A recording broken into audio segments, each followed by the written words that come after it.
Paul McWhorter is doing a series of tutorials using Python on a Raspberry Pi single board computer. In the last few lessons, he has been covering the Raspberry Pi camera. He recently had a lesson on adding text to the camera output.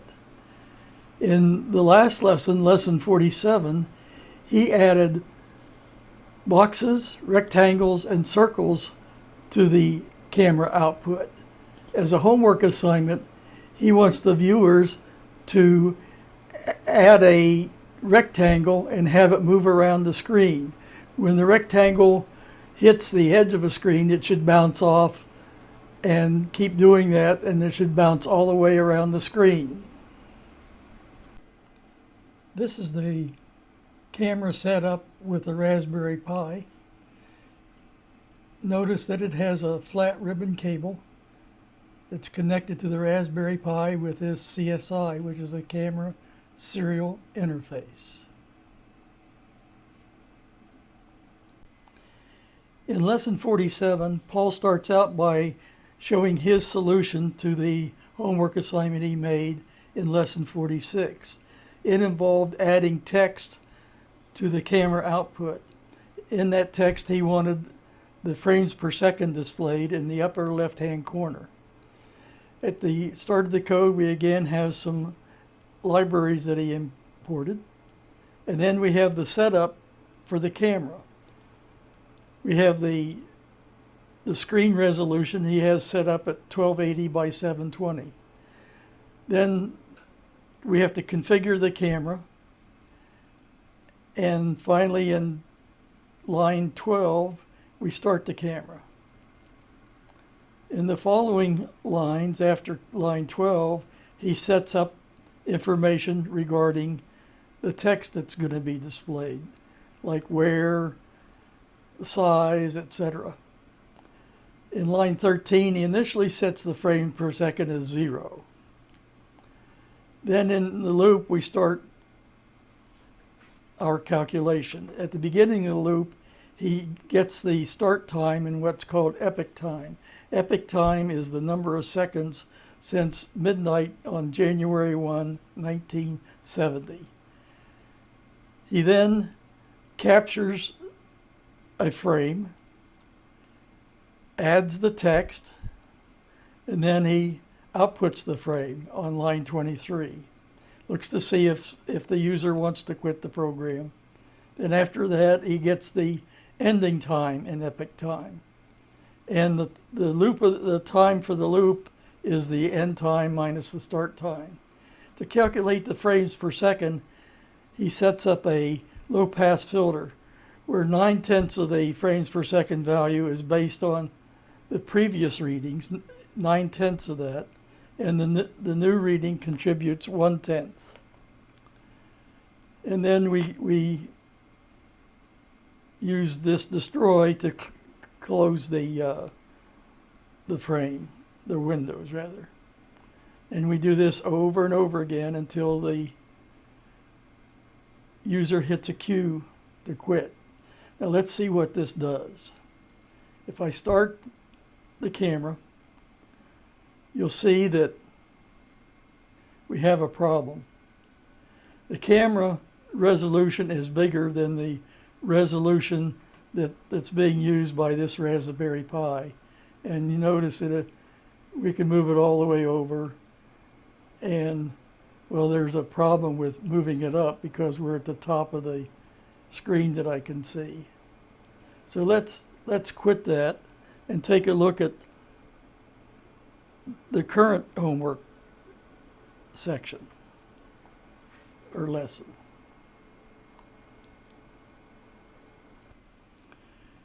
When I set up lesson 47 homework, I started out by using the code that Paul had provided earlier. Then I started adding to it to do the things to satisfy the conditions of the homework assignment. Since I had to make some calculations, I imported a math library. Paul frequently uses the NumPy library, but when I was doing some searching to try to find out how to do this, the solution I came across to use was using the math library, so I just continued to use that. The other thing I did was I changed the resolution of the screen from 1280 to 720 by 720 to 360. Again, we have the setup needed for the camera, and then get it started.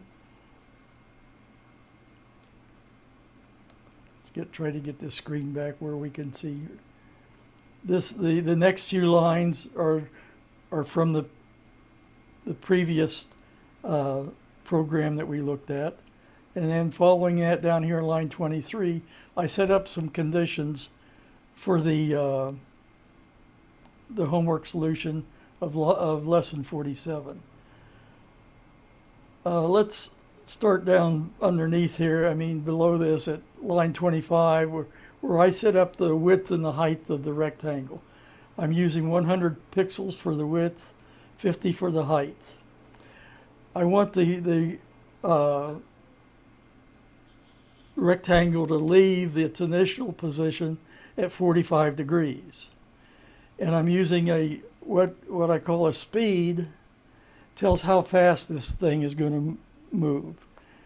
We can a little later I'll go in and change this to see what happens if we put different values in there. From that, I calculate I want the rectangle to start in the middle at the top. So I calculate where the upper left-hand corner of the rectangle is with this calculation, and where the lower right-hand corner of the rectangle is with this calculation. I have this -1 here because if we have 720 pixels wide, the number of the last pixel is 729, or rather 719. And we have the color. The red is maximum, blue is maximum, should give us a purple. The thickness, if it's a -1, that means we want to fill it in. Otherwise, we designate how many pixels wide the rectangle line around it is. We change the angle from degrees to radians for the math library. Then we have to calculate the x and y vector for the movement. The x vector is the cosine of the angle. The y vector is the sine of the angle. Now I've saved what the old left and the old right were with this. The old top is at the very top is position 0, and the old bottom is the height -1. Then we have our loop. We start the timer again. We capture a screen. We output the frames per second, and then we output the rectangle. Show the frame, and then go through where we want it to be next. The new left position is the old left position plus the x vector. The new right position is the old right plus the x vector. The new top is the old top plus the y vector. The new bottom is the old bottom plus the y vector. Now we look to see if it's at the edge. If the old left is less than the x vector, or if the old right is greater than the width of the display minus the x vector, and I had trouble trying to determine when it really hit the side, and I played around with this number until it appeared to me that it was not bouncing off until it should, or unless it should. Then If these conditions are true, we reverse the direction of the vector, of the x vector. And we do the same thing for the bottom. If it meets the conditions where it hit the top or the bottom, we reverse the direction of the y vector. Then we save those new values into the old value. And then we, as we did before, we look to see if a person wants to quit, and we go back again as we did before and calculate the frames per second. And we keep doing this over and over again. So let's see. Well, first let's go back up here to the initial conditions of the rectangle, and let's start it. Now you'll see it's moving quite rapidly, but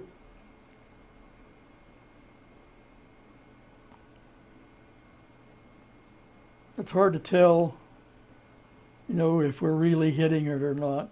So let's quit that, and let's go and change this 12. Let's cut it in half to a 6. Let's have it move a little slower and start this again. Now you can see it's moving quite slower.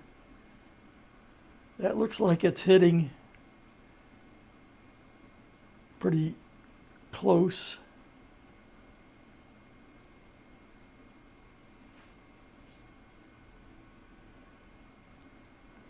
And this will just go on forever until I hit the Q and make it quit. So let's go back up here and cut that in half again. Let's make it 3 and start the program. You see we've slowed down quite a bit. We go down here and hit. Now it looks to me like it's actually reversing directions as it should.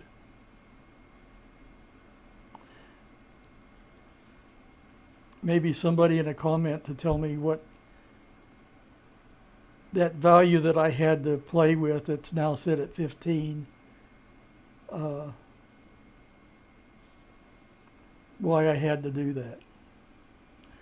Now let's quit again. I'm going to change this back to a 6 again, but I'm going to change the angle to 60 degrees. That means how steep the rectangle leaves the top of the screen. So let's put the 60 in there and start. Let's see what happens here. Oh, you see that it hit the bottom before it hit the side.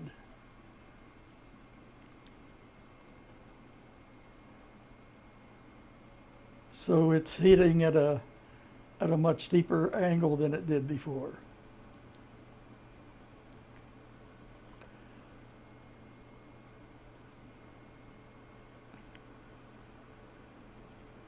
Let's quit, and let's now change it to 30 degrees. And start again. Now it'll be a much shallow angle when it leaves the top of the screen and the bottom.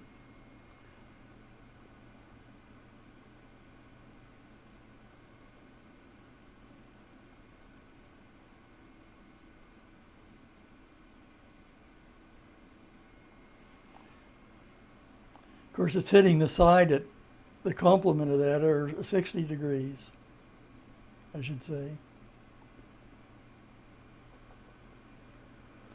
Let's quit again.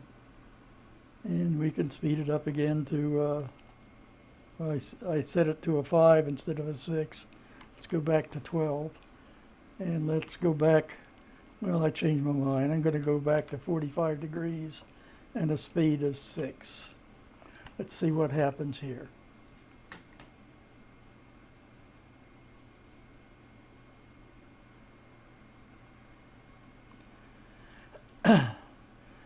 Notice we're still running at about 30 frames a second. It bounces around a little bit, but it doesn't change very much.